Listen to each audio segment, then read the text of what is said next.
Good morning, everyone. Happy Monday. Welcome to Hit the Streets. I often wonder, what are the secrets to living a happy and productive life? There are hundreds of thousands of books written on that subject, giving us advice like write a gratitude list every morning, write and live your SMART goals, exercise, eat right, get at least 7 hours of sleep, have positive thoughts, forgive others. All of that is really great advice, but I don't think it's the secret. Well, I heard some compelling advice while watching an episode of Running Wild with Bear Grylls. I know, I run and watch way too much TV.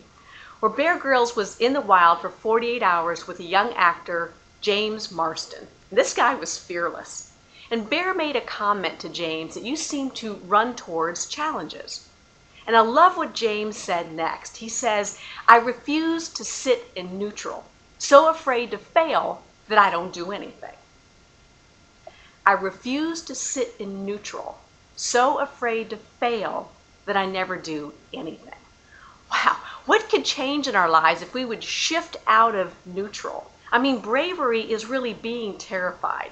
Failing is not the end of your journey in life. It's simply a little blip and hardly ever leaves a scar.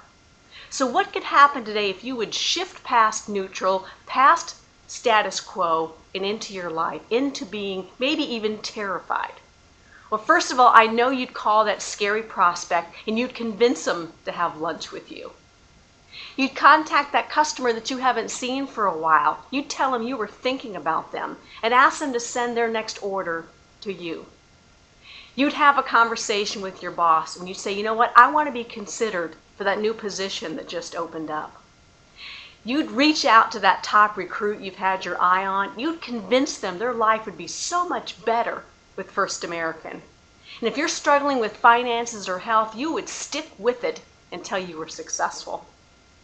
What I want you to do today is shift past neutral, past status quo, run towards what scares you, and start living your highest life. Right now, it's time to hit the streets. Happy selling, everyone.